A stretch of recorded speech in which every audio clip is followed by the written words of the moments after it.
YieldMax has some massive news, but we don't know if this is going to be the right play or the wrong play for this very popular ETF issuer.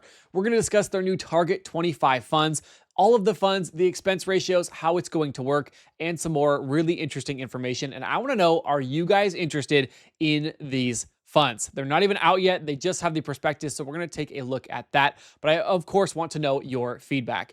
And as always, if you guys are interested in growing your portfolio, don't forget to like the video and to subscribe. I talk all about ETFs. I love to nerd out. So let's jump into it after that intro.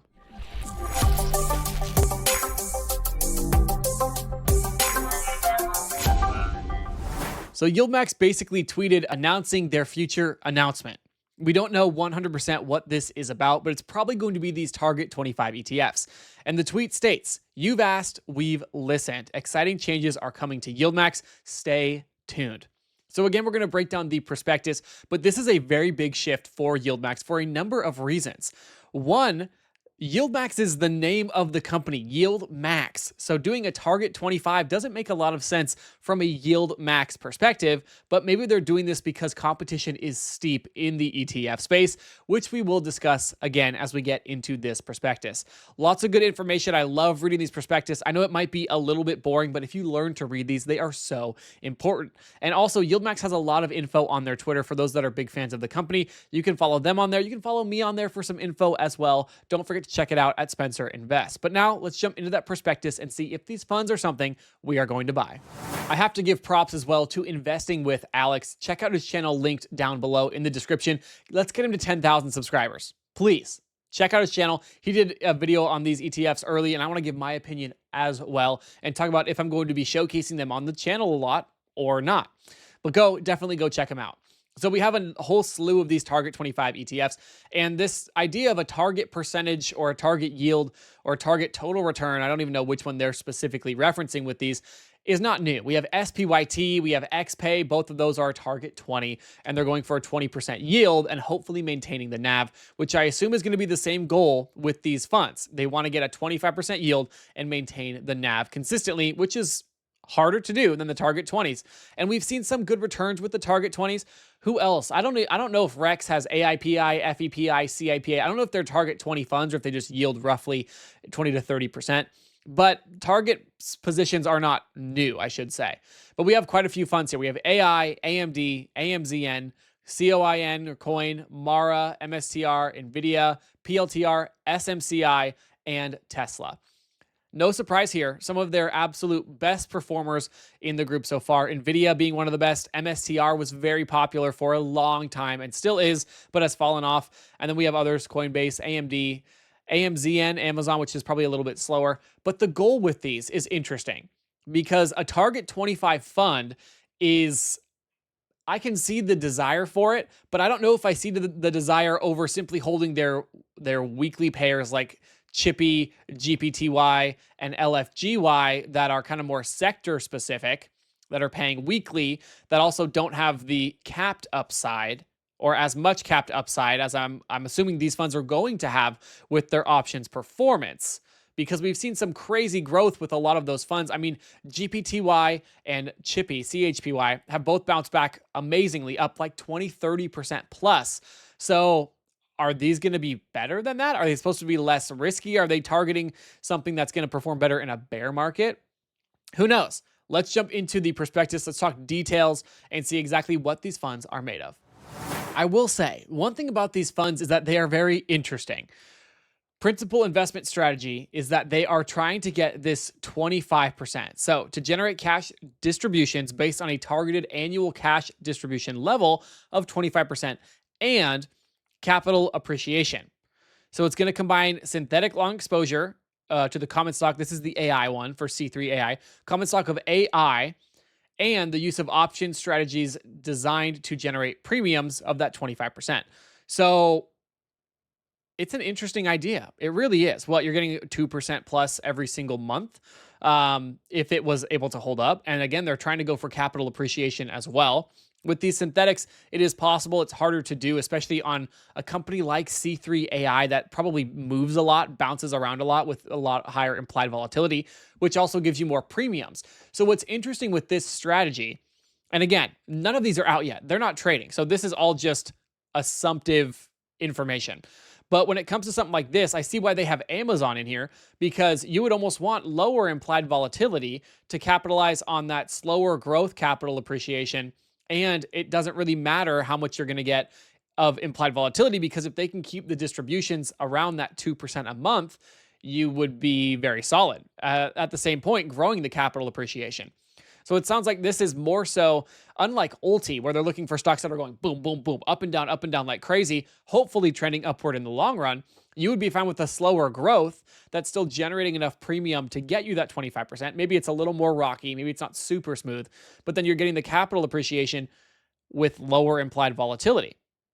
Because again, you're going to be more capped than you would be with something like ULTI, just when it comes to the yield, because they're not going to yield 80% like ULTI has been.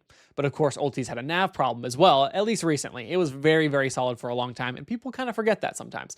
So very interesting how they're doing this. Now, there is a lot more to talk about with these funds, starting with the expense ratio, which changes from fund to fund, funny enough. But we're going to look at the first one, the AITF expense ratio. I don't get it. So the management fee is 0.99%. And then you have other expenses, including interest and broker expenses, which are these going to vary broker to broker? I mean, is it always going to be a 1.7%? Here's where I really struggle with these funds. So let's talk YieldMax versus competitors. YieldMax is known for paying out the maximum amount of yield possible through the options premiums. One thing that is kind of a tough part of being the YieldMax company is people are not reinvesting their distributions. So that also hurts the NAV, because realistically, if everyone reinvested their distributions, the NAV wouldn't be a problem, depending on the underlying to an extent. But now they're getting beat. A lot of the YieldMax funds are underperforming a lot of the leveraged weekly pay funds. Not all of them. There's a couple standouts on each side. But now you also have the Granite Shares Yield Boost ETFs that are absolutely running, like TSYY, their Tesla fund, has been amazing. And I will do a video on that. Let me know in the comments if you want one. I know you've been saying too, I will do it eventually. Granite Shares, they have been doing some great things, and they own the Yield Boost, for those that don't know. But YieldMax is completely changing their strategy up now, because they're no longer going to be the YieldMax. They're going to have these options where you can just get a 25% yield and hopefully maintain the NAV. Now, is this a bad idea? As a fund, it makes sense. We've seen SPYT and XPay do relatively well, maybe yield a little bit under that 20% for those. Can they do it at a 25% rate continuously without any issues with the NAV? That's the question. But these are definitely a fund launched to try and protect the NAV more so than what their normal funds do. And I will say, based off the expense ratio, I'm not buying this. I'm going to be honest. Now, I like a lot of the YieldMax funds, but I don't see how this competes with GPTY or CHPY. Even LFGY, which has been volatile and has fallen with some of the NAV, has paid out insane distributions to the point of where it's like, well, you kind of get what you're paying for. You're getting high yield and a little bit of NAV erosion, or you get GPTY, CHPY, where on a bad day or a bad month, you can buy in at lows and it does bounce back up. So I'm really curious as to the goal with these funds, and if people are going to hold these at a higher expense ratio than they would something like their weekly payers. And I believe these are going to pay monthly. I didn't even read that far into it. I don't even know if it states it. Let's check it out. Okay. Let's see if it actually states here their return and what they're targeting. It doesn't specifically say, at least from what I've read. But I mean, if they are monthly, I don't see why you would choose monthly over weekly if you had the option and if you have less cap on your overall return. And that's, of course, based off the returns we've had for the weekly YieldMax payers. So we could say here that all the risk may adversely impact the NAV. And then we start going into all the risks. So definitely check out the risks. You guys know, look at the prospectus. If the funds do launch, check them out. Read the prospectus if you're going to hold the fund. It's very, very important. And then they go into all the other risks and info and stuff like that. And then we go into the next one, which is, let's see, is this Amazon? I can't even find it. AMD. So AMD is cheaper at 1.23%. But guys, I struggle to see who's going to pay 1.23%. I know people will, But why is it more expensive for a Target 25 fund over than just maximizing the yield and just letting everything pay out? I really don't get it. And then again, we always have the risks. The fund may not achieve its investment objective, and there is a risk you could lose all your money invested in the fund. We're used to that. We're ETF investors. Unfortunately, it is part of living. And then we have like the Amazon fund that's 1.17%. So it's interesting. I don't know if those percentages are going to vary distinctly between each fund. If C3AI is going to continuously be almost a 1.7% expense ratio, which again is wild, but only time will tell. And I will say this, on their Twitter, they announced all their funds since inception and the performance, and they have a lot of green. They launched at a good time for a lot of them, and a lot have been paying out nicely, and that was with the NAV. Overall, it was total return, not just distribution rate, and not just NAV. But very interesting play by YieldMax. But I want to take a look at something real quick. Let's compare a couple of these YieldMax ETFs to some of the Roundhill ETFs, to some of the others. Let's take a peek. So I have 6 funds plugged in here. We have 3 weekly and 3 monthly. And the 3 monthly are going to also be the new 25 targeted yield. So we have GPTY, CHPY, and LFGY. AIYY, the AI ETF by YieldMax, a monthly pair, TSLY, and NVDY. Some of the better performers, especially TSLY in the last couple of months. So we have price return here alone. GPTY is down 4%. CHPY is up 26%, but it started trading more recently. So we can't really factor this one in. And we have LFGY down 25.5%. AIYY is down 70%. TSLY is down 30%, and NVDY is down 33%. So these Target 25 ETFs are hopefully going to rid us of this problem. But when we go to total return, they're nearly all in the green except for AIYY. GPTY is up 21%. CHPY is up 53%.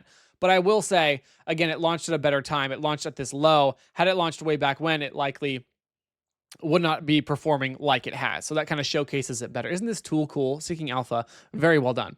LFGY is up 18%. AIYY still down 33% with distributions. So if you're going to be able to make a target 25% fund off of something like this, I don't know how they're going to do it. Because what's utilized now, the YieldMax, the yield is not covering the overall loss of the fund, the loss of the NAV. TSLY, again, booming, but more recently. Like it has ran from 30% up to almost 60% in the last couple of weeks because Tesla has been moving like crazy.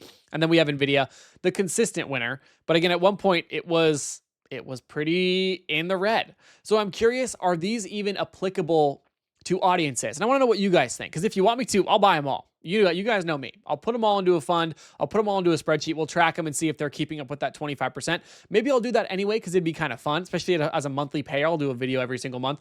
But let me know. I'm curious. Are you guys buying these? Is this a good play for YieldMax? Because they're definitely trying to compete with Granite Shares, with Roundhill, with Defiance.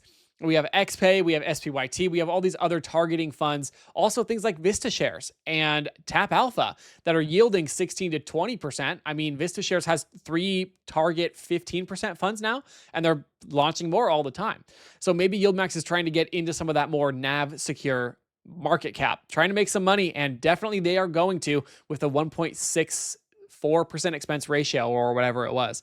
Very interesting to see how these ones work out. And again, let me know in the comments. Are we buying these? Are we not? Do you want me to buy them? You guys probably do. And if you want me to, I definitely will. It will be really fun to track and see if they can keep up with that 25% without losing the NAV, which is a key component, especially if we are headed into a bear market, which who knows? I'm not saying we are, but if we are, it'd be interesting to see how they hold up. So again, thank you guys so much for watching the video. If you're interested in growing your portfolio with me, don't forget to like and subscribe. We're going to put out a lot of content, so I hope you guys are ready, including a free course on how to invest coming very, very soon. Thank you guys so much. If you enjoyed this video, check out these popping up on your screen right now, including this one on changing dividends and my top ETF for 2026. Thank you guys so much. Don't forget to spread some love today.